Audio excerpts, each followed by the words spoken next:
बीच स्थित माता का यह मंदिर बहुत ही रमणीय एवं प्राकृतिक रूप से समृद्ध है, जहां आकर आपको अत्यंत ही मानसिक शांति मिलती है। मित्रों, जितना प्राचीन और रमणीय यहाँ का मंदिर, उतनी ही रोचक और अनोखी है यहाँ से जुड़ी हुई कहानी। मान्यताओं के अनुसार बहुत समय पहले इस क्षेत्र का जंगल आज की अपेक्षा में और भी ज्यादा घना हुआ करता था।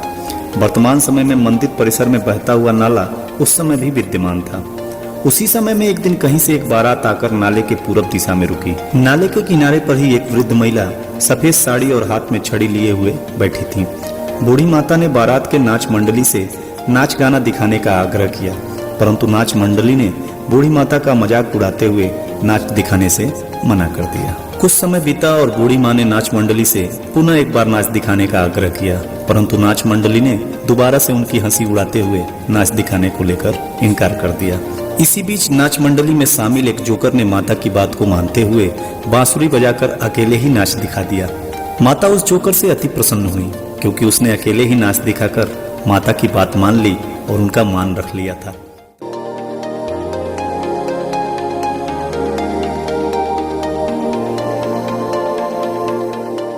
तत्कालिक समय में बारात नाले के ऊपर बने पुल की सुविधा से नाले को पार करके अपने गंतव्य स्थल पर चली गई, परंतु जब 3 दिन बाद बारात वापस लौटी तो बूढ़ी माँ पुनः नाले के दूसरे छोर पर बैठी हुई मिली।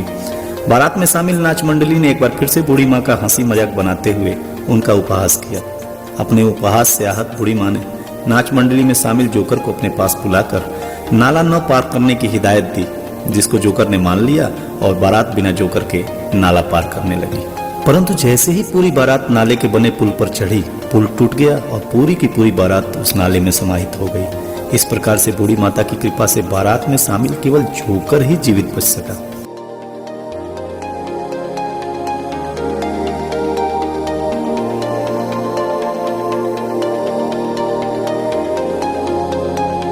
जल्द ही इस घटना की चर्चा सुदूर क्षेत्रों तक काफी तेजी से फैलने लगी और लोग इसे देवी माँ के बुढ़िया रूप का चमत्कार मानते हुए माता की पूजा अर्चना करने लगे और तभी से यह स्थान बुढ़िया माई स्थान के नाम से जाना जाने लगा। एक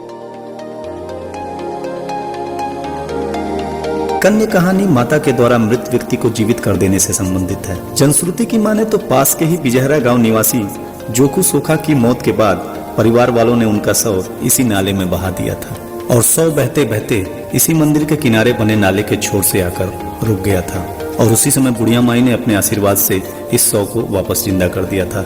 दोबारा जीवन पाकर जोकू सोखा ने जिस रूप में माता का दर्शन किया, उसी रूप में माता की मूर्ति बनवाकर नियमित पूजा पाठ करते हुए अस्थायी रूप से मंदिर का निर्माण करा दिया।